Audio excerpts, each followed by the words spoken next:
Hey, welcome everyone.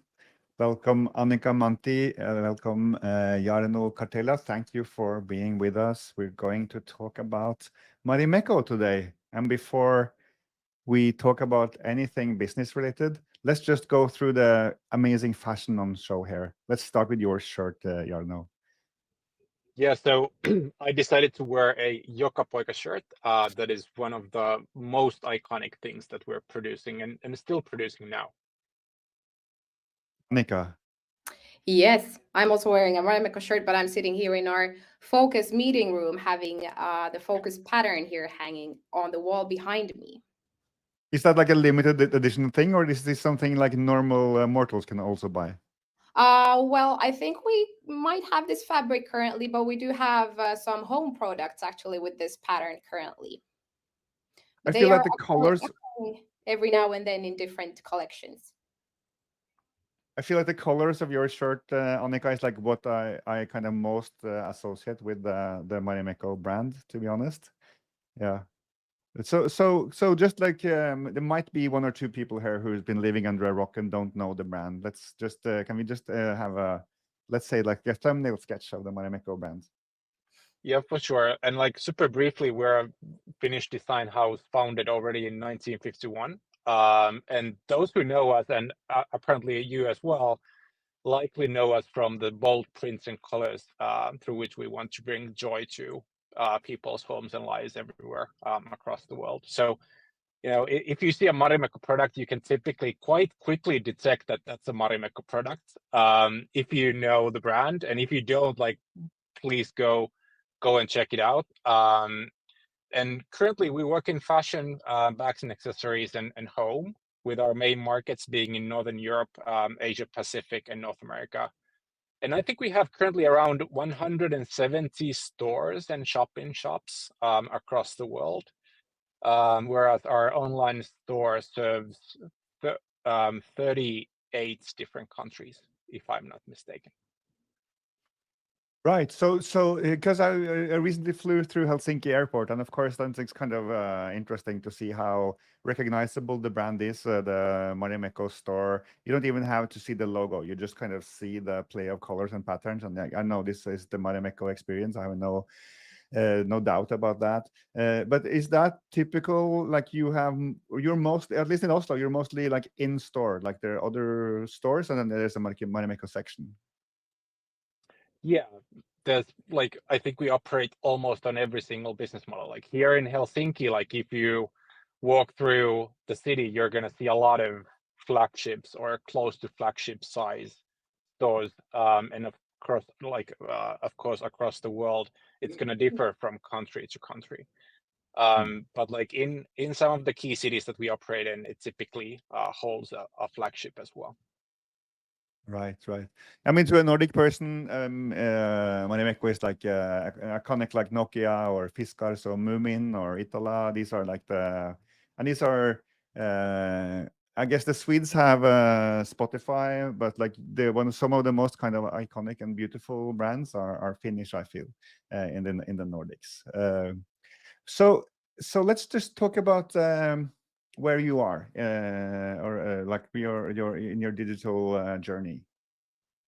Yeah, sure. So maybe like as a quick sort of intro to what we're discussing today. So as we mentioned before, we operate in multiple markets, which means that we operate with very different customer segments. The customer here will be dramatically different from the customer in New York, and cannot really operate a one-size-fits-all model in our sort of digital ecosystem. Like that's probably a part of the problem statement. We're global, but we need to be very local. The second is we operate multiple channels. And we are very aware that the channels that we operate today might not be the same channels that we're going to operate in 5 to 10 years. So I think we need to make sure that not only we're effective in the channels that we operate today, but we're very flexible in terms of when those new channels pop up and when customer behavior changes, we're going to be on the winning side of that equation and be happy to serve customers where they want us to serve them. So that's probably a second one. And then third, we operate both the consumer and wholesale sides of the business, which are similar to an extent, but are also very different from multiple perspectives, and that gives its own flavor to what we're building. And then finally, we do need to make sure, and I think this applies to all technology, that we're building out the operation so that it scales without having to scale expenses at the same rate. So yeah, that's what we're looking at. We need to be very adaptable to the consumer, to the customer, and we need to do that in a globally effective way while being locally relevant. And like you said, like you have all the business models. I guess that's, you literally said that a moment ago, right? You have pretty much like within this industry, pretty much so, yeah. Have you considered SaaS? Can I have a Marimekko as a service at some point? No, you cannot have it as a service. Like, although, like when we were building our new sort of digital ecosystem, or are still in the process of doing so, we did have multiple reach outs on like, could you actually build this as a service for other retailers? Because the stuff that we're discussing is very important for other retailers, especially in this industry as well. But yeah, not looking to be a technology company, at least yet. So your stack now, it's sanity, and it's what is it? It's what are your major building blocks at this point? Yeah, I think the major building blocks are sanity and commerce tools, on top of which we basically operate the commercial and content and sort of brand side of things. Then we have some proprietary data and AI stuff in the background, running stuff like recommendations and merchandising and things like that. And then of course a lot of sort of backend CRM, ERP stuff that actually holds the whole business together. But like, yeah, from a customer facing perspective, commerce tools, sanity, and a lot of proprietary AI tech is probably what most people are seeing. Exactly. So at this point, you are expanding globally and trying to grow in new markets, right? That's kind of a big part of the challenge now. So yeah, we have a very strong home market, right? Like Finland is extremely strong. So I think in terms of where we do want to see growth is internationally. We do want to grow the home market, but we do see tons of opportunities globally. Yeah, so we try to get going with that as best as we can.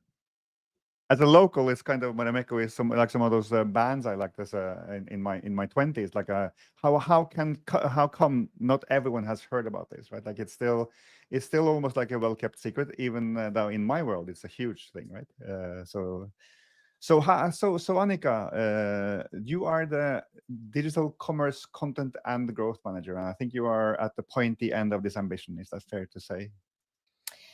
Well, yeah, absolutely. So what we do is a lot of collaborations, of course, with other companies as well, to be known in other markets as well.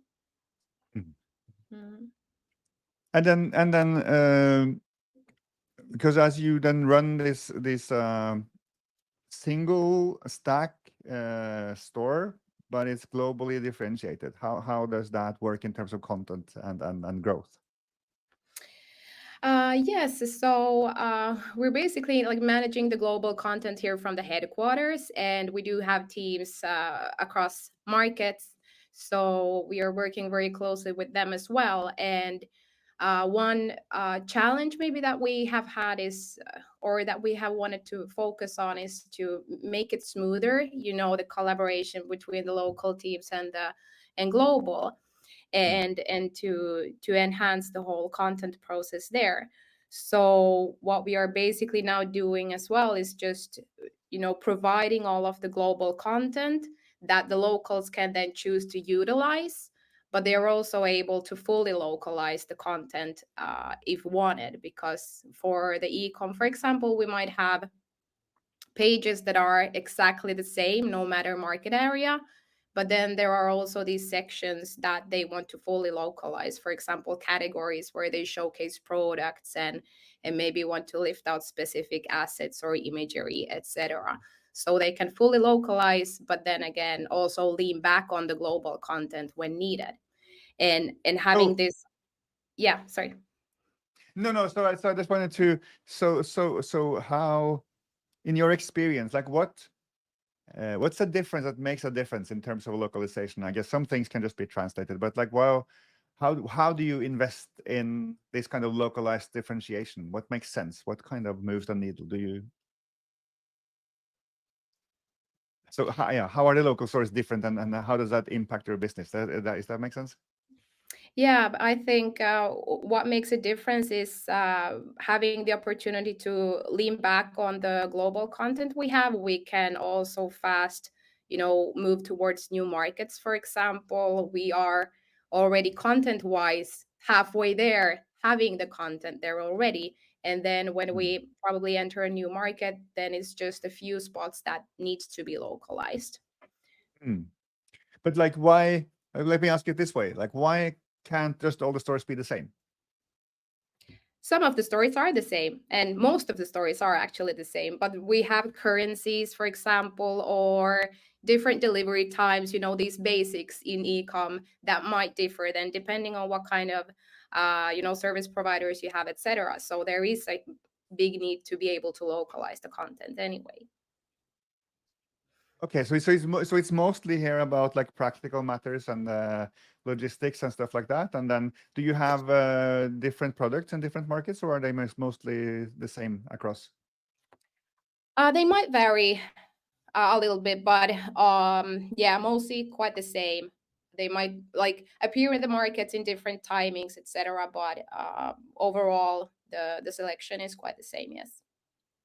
But you have your merchandising is automated, I believe, or do you kind of adapt the collections on how you present them? Maybe, I don't know. It looks like you're nodding so vigorously, but maybe you answer this one. Yeah, like I think one of the big things that we wanted to do, like when renewing a large chunk of how we do e-com and digital commerce overall, was to make sure that the experience is relevant for every specific market and every specific customer, as as well as we can possibly do that.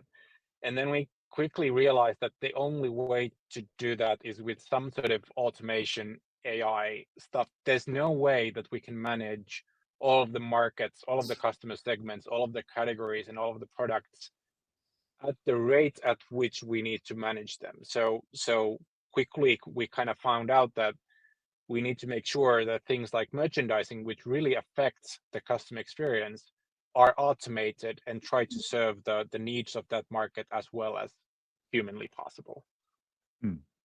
And to those who aren't like born and bred e-commerce or commerce people, like merchandising means like prioritizing and kind of deciding what products to show where and when. That's so do you then override? Let's say you have a new release, a new collection coming out, and then the AI doesn't know anything about it yet. Like, how do you handle stuff like that?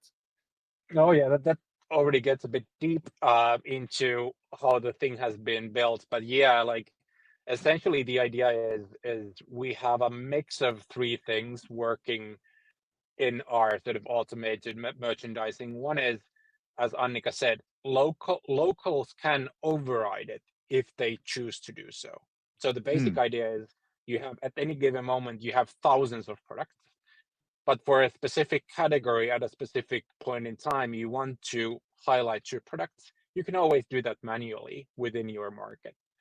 And everything else, which is 99.5% of merchandise, is automated. So that's one piece of the puzzle. The second is we run an AI optimization model for a large majority of all of the products, like basically saying this is the order at which the products should be shown at this specific time in this specific market in this specific category. And then there are a few sort of rule-based additions to that. So if products are new, we are in the business of bringing in new seasons and new collections and new products. So your If robot products are merchandisers new, will put the new products front and center. yeah, or at least they will kill me if we don't. We do want to highlight new collections, but we don't want to override what we're learning from customers in that specific market. So it's a balance of, we don't say that new products get in top. We just say that if there's a new product, it gets 10% more weight in addition to what it already receives from the sort of real-time customer data that we get fed in. It has like a newness boost. It's like a boost, yeah. And you can imagine the same for things like stock. If we have things that are out of stock or close to out of stock, we don't probably want you to have that as your first experience with the brand. So Annika, so that is kind of the mechanics of the prioritization, but how does content drive the Marimekko business? Like what do you care about when you run your content and growth operations? Well, yeah, I would say first of all, I think it's very important to, have a tool that we can adjust to meet our needs and not vice versa. It's not really efficient to have a tool that forces you to change your way of working. That's,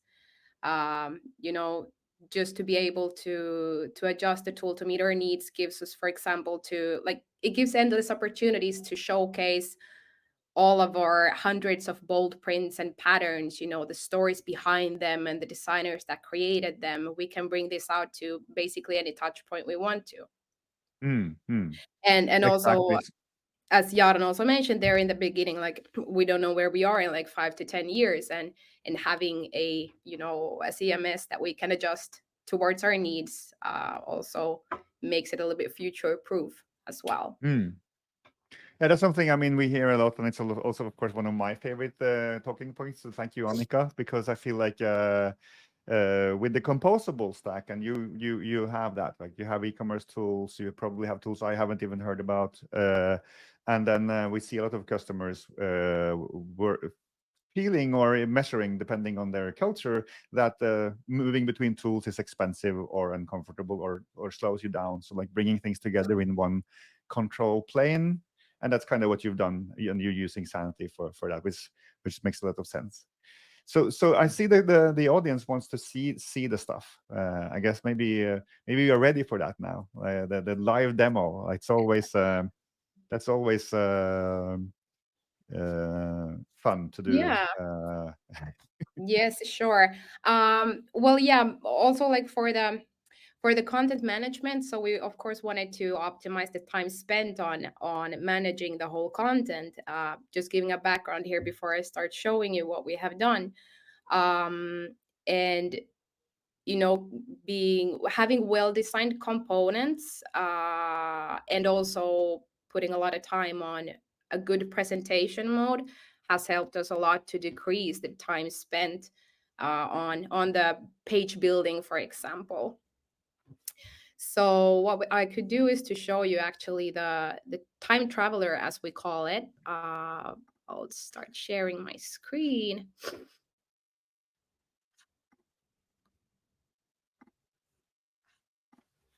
There.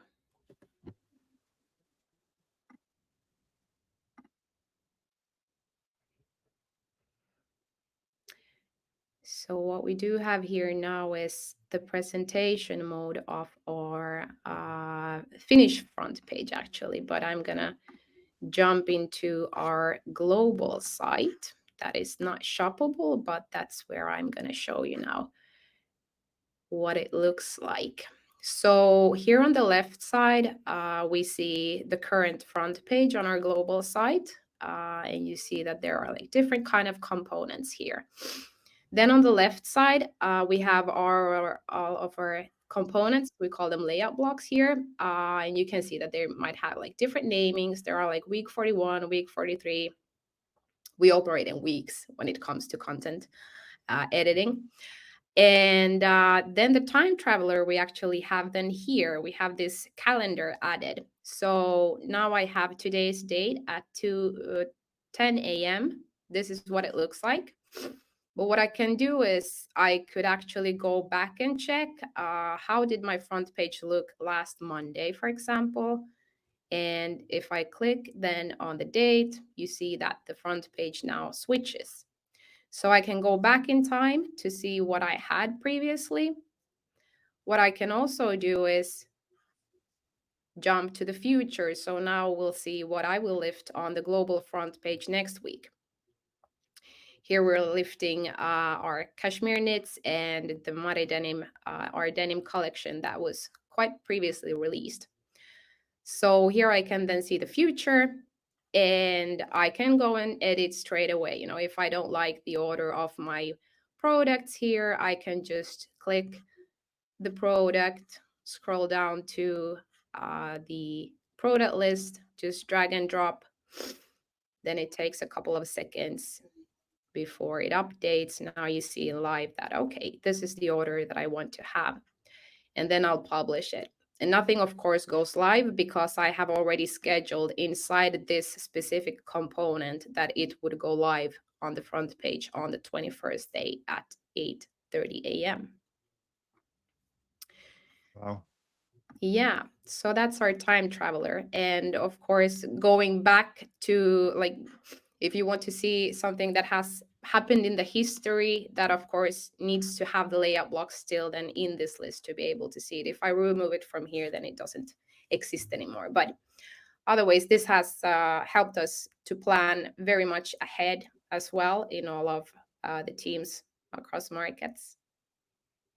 Is it driven mostly by product releases, or is this like seasonal or cultural? Why do you schedule? Would be my Yeah, we do have seasonal, so like weekly focuses, and then of course we might have some bigger campaign launches coming up as well. So we do plan for several weeks and even months ahead.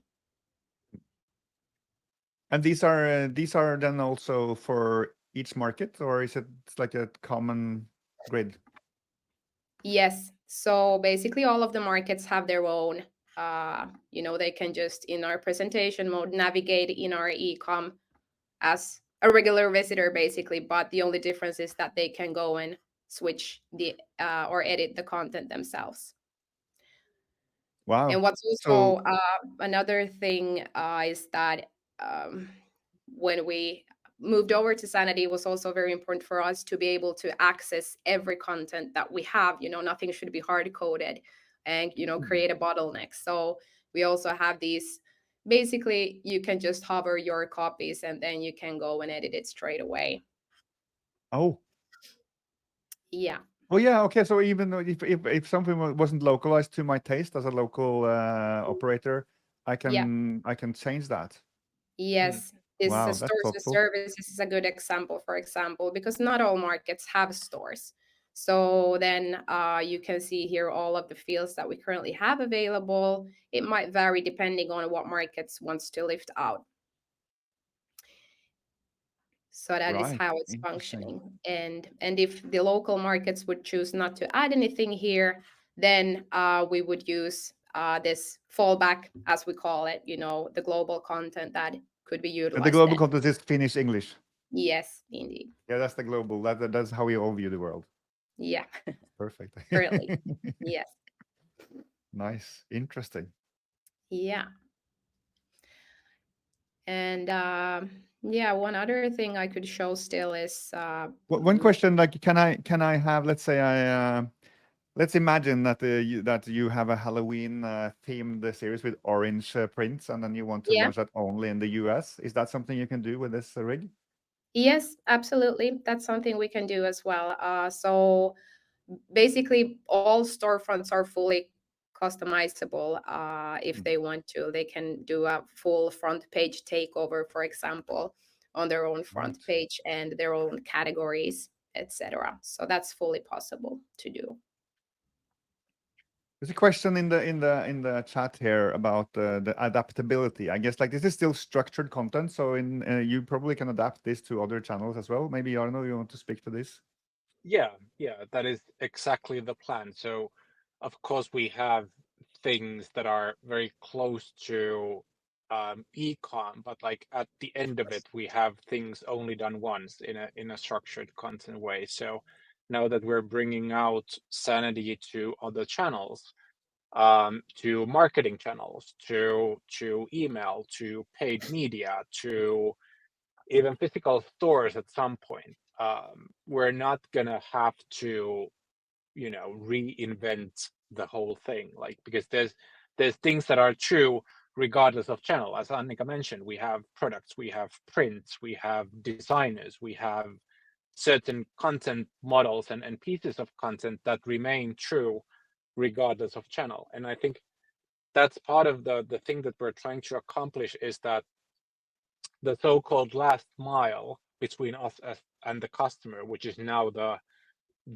.com, should be as thin as possible, so that when we have to or get to launch new channels, that should be as easy as possible. The content in itself should remain as the same as possible to keep that efficiency up.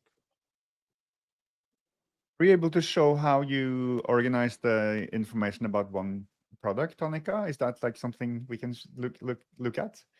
You talked about the designers and like the different kind of aspects of a product that would be interesting to. Those are things that easily a lot of companies I talk to that are earlier stage, they will do like they will paste in information about their designers and stuff like that. I'm Yeah. hoping you're not doing that.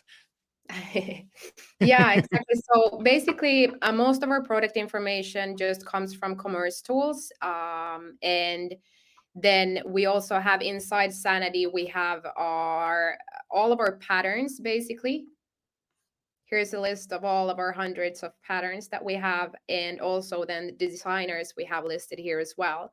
So having these here, we then fetch, the correct pattern to the correct product.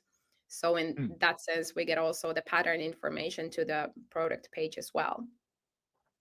Yeah, exactly. and I think like what's great is that it works both ways, right? So if at some point we want to build experiences like, find all products with this pattern, that's relatively easy to do, because the product is linked to a pattern which links to a designer and vice versa. So I think that's where the beauty of this being structured it comes from. And it, like, to be honest, that took us some time to get. Structured content, when you're doing it the first time, is not something that's very easy to grasp, but I think we're now close to like really getting it. Yeah, I know totally agree with that. Yes. No, go, Annika. Yeah, I agree with Jarno on that. Like it's quite a big change in the mindset as well, to move towards structured content, but it makes so much sense then when you get a grip of it. And yeah, it's much better way to work with the content like this. How do you feel? What made that click, Annika? Like what? Like, because I speak to a lot of people who struggle to kind of grasp the kind of magic of structured content. But I wonder, yeah, what can we say to them? Well, what we did in the beginning was to actually do a proper inventory of the content, go through, because now we of course renewed the B2C, so that was what we were focusing on. What kind of content do we have in our ecom currently? We do have customer service, we have then shoppable categories, we have products. You need to do a very thoroughly investigation of what you actually have, and then you just realize that we might be mentioning the same thing in 5 different spots. And of course, we want to then utilize this one single text field to show them on all these 5 spots, to just get this like one single point of truth, to have just only this one spot that you can edit, and then you can ensure that it flows to the correct spots. So I think that would be my tip, to actually go through and do the inventory to realize what kind of content you do have. Yeah, and I wanna echo that, so that, like, I think another because it is hard to get. So one of the things that I think was hard was that at the beginning of the project, we kind of agreed that nothing is hard coded, like nothing, period.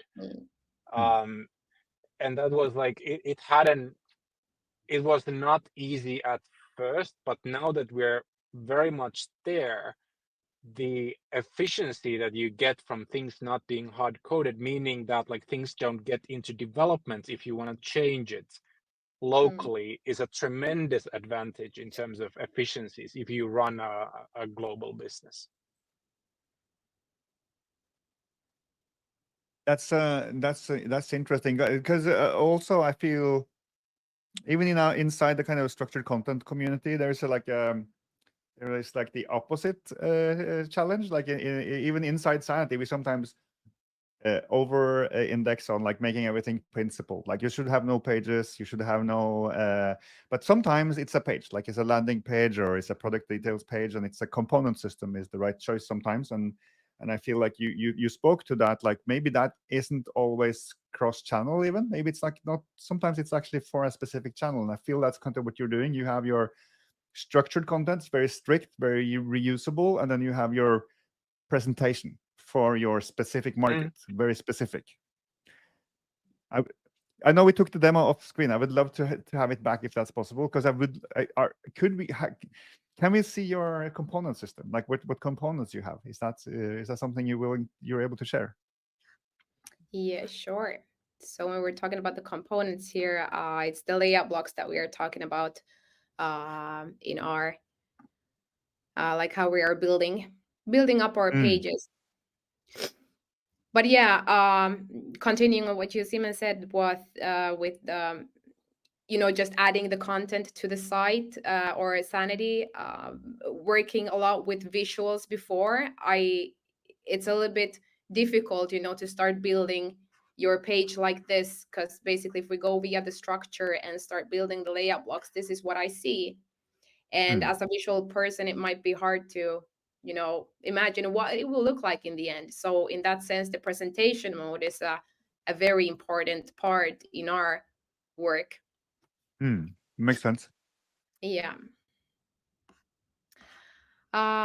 Yes, so let's see. I think we could actually jump to the Maridenim page that I wanted to show there in the beginning as well. So this is like a good example as well. We launched the Maridenim collection here some time ago, and of course the landing page for this collection is the same for all of the markets, where we present then the story behind the whole collection, and also we present then the fits, what kind of fits we have for our Maridenim collection.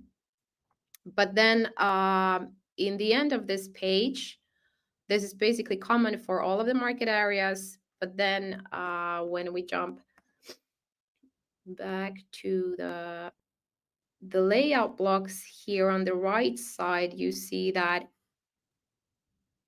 there's plenty of layout blocks that are then like visible only in US or visible only in Australia. So we can localize it on this level as well. So then when we have this always visible, that means that all of the markets are utilizing this same component, but then they can also build their own and then choose this to be visible only in USA. I feel you're kind of from the future when you say that this page is the same for everyone, because you're already thinking in terms of it's already like n-dimensional. It changes globally because you have like these rules in there.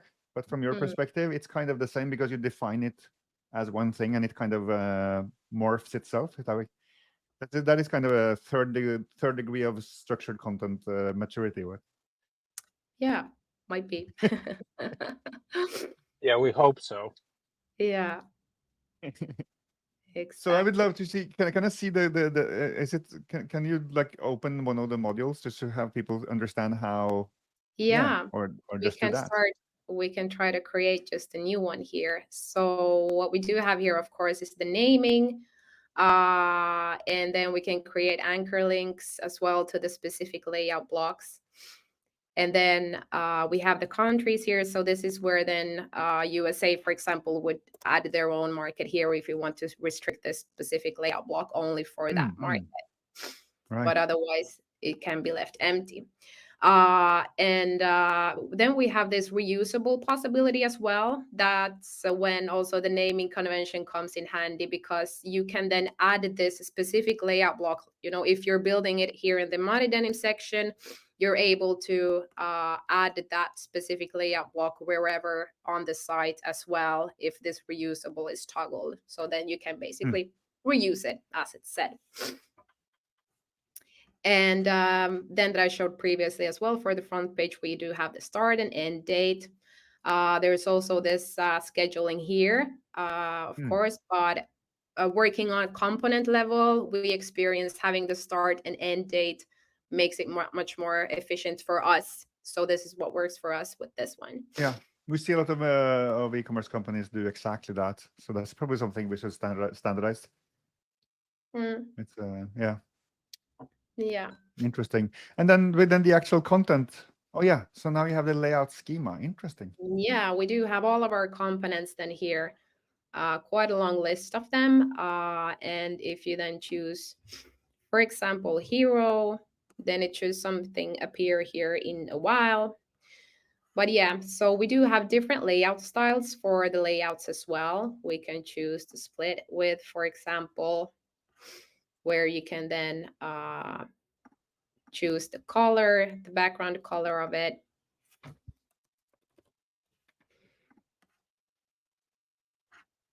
Now it should be appearing here, but why doesn't it do so?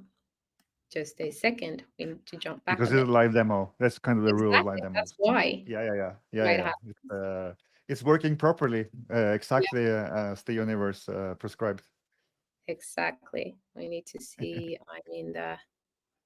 But just about how many, as we are waiting for this, just about how many components in your component library, like different formats? I would say maybe 35, 40 in total, if we count like all of the layout blocks and the styles. And of course, it's expanding all the time, because also having, you know, preset components, because we don't do the styling ourselves in Sanity. We just add the content and the images to it, or the video, and then we press publish. And then and then depending on what kind of layouts block I have chosen, then I know that it will look like this then in the storefront. So now at this point, you can almost do this in the blind and know how it will look. In a sense. Yeah, exactly. But in normal cases, it would of course appear here. But that's let's not worry about that. That's there's going to be something that you think of the moment we take it off screen, and then it's going to, oh yeah, you missed the XYZ. It's probably gonna. We get it. It's I remember. I now know what it is. It's not scheduled. In the future. Let me jump to today and see if it's there. No. Okay. Yeah. No, not to worry. Oh well. Yes. But we know it. We know it usually works. Exactly. Let's talk about the anti-fragile. That's a great segue for that. Yeah, exactly. No, but I mean the story is not down, and you'll figure it out. But that's super interesting. Thank you for showing it. Is there anything else we should look at before we move to the kind of deeper backend stuff? No. Yeah, I think that's what I wanted to show as well, especially the time traveling and also handling this one static page that the locals can fully localize as well if they want to. That's super inspiring. It's really next level stuff. So let's talk about how you got here. I don't know, like what's your philosophy and how did we get to this point of maturity? I think it really boils down to the fact that if you want to be customer centric, you kind of have to acknowledge the fact that customer behavior changes constantly, and you have little to no idea on what customers will want in 5 years. outside of the typical things, that they will not want their products slower delivered, or they don't want extremely high prices, or they don't want low quality. But like outside of that, in terms of the custom experience, you have to face the fact that you don't have a good idea.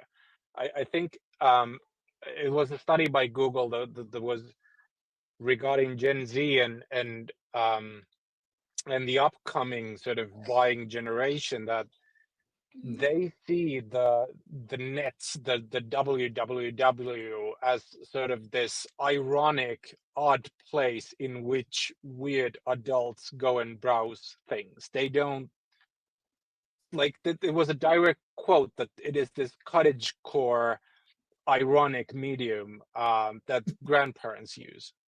And so I think that's a great sort of segue, that I think a lot of people who are working on ecom and working on all these things, we don't necessarily hold ourselves always accountable for the fact that this will not remain as is for the foreseeable future.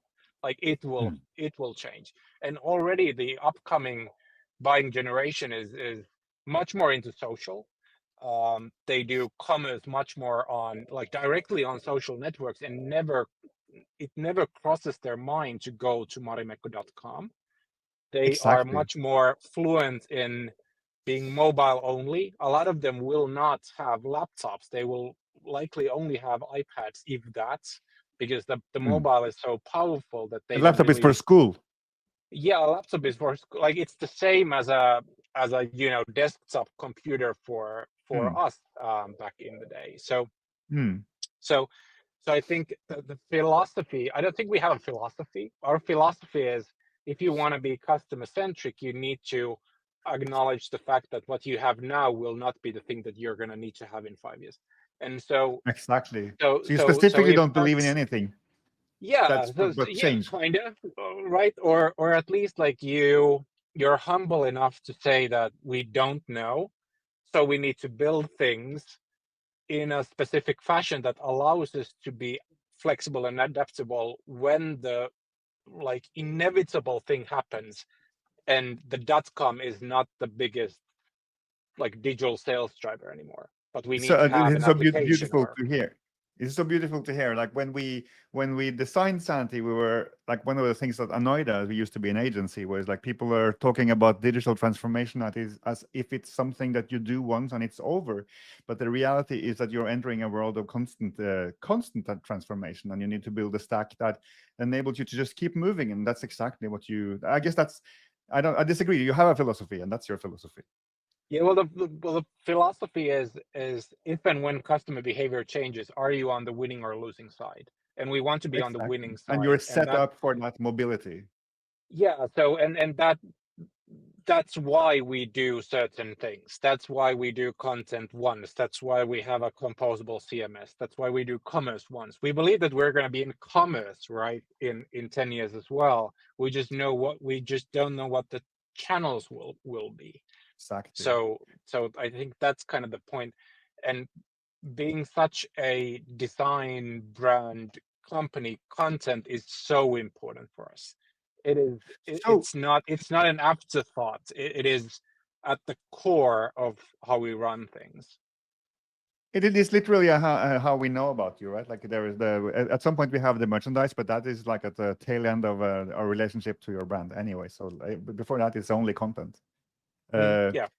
We are we are actually on time, but let's do a little bonus round, because I think there are some interesting questions. I was just so inspired by how you wrap this up. So I just wanted to if let's do one each. Like when someone is embarking on this and you are from that older kind of approach, like where you think a website is enough and you have a monolithic system, and let's call it like more static content. What are some things to keep front and center in mind as you embark on that journey? And let's start with you. I don't know. Don't do it if your customers don't need you to. Like that's like we need to do it because we run a global business that needs to be locally relevant. And we need to do it because we run more channels than one. But if you run one channel in a single market, I'm unsure if you're going to get the advantages that we get from the same setup. So I'm only going to argument How do you from know our then, perspective. Because I recently spoke to a huge Nordic clothes retailer who decided to kind of invest more in the kind of traditional web approach. And when I left the meeting, I was like, "You are dead," because you are like you said, like your customers are moving to Instagram, to TikTok, to social shopping, and you're not going to be there. And someone else will just eat your cake. So yeah, if you think that, Jarno, you need to be very sure about that. If you as a customer, yeah, but I think like anyone who is in this field needs to be sure that customers will not be in the channels that they are in today. Like that's I don't think there should be any disagreement. There is like it is like all of the research is clear on moving away from websites to social and apps and moving away from laptops to mobiles. I don't think it was that long ago that we were still debating, should we do mobile first, right? And now we're debating, should we still do like e-com only? Like I think all of that's like complete bullshit, because you're not then sort of humble enough to say that that will not be the case, and we now need to do things in order to be future proof. Exactly. And how do you feel, Annika? Like, as I don't know if you feel you've been on the transition, but you talked about the transition from pre-structured content to post-structured content and those approaches. Like, what advice would you give to someone working in content operations or like thinking about the content and marketing operations? What should they be thinking of as they approach this change? Well, I would say that, working with structured content, the beginning might be hard, but then, it pays back so much more and double up. And what I think with structured content, it's like, it's not,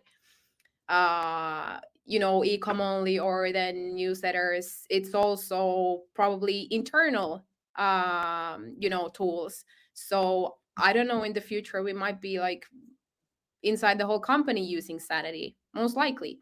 So it's just like being open-minded and, see the possibilities with the structured content and not be afraid of it.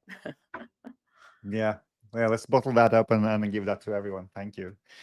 Thank you for your time, Annika and Jarno, and for your generous sharing and doing a live demo is always brave, and it worked out. Thank you. Thank you. Thank you. Thanks a lot.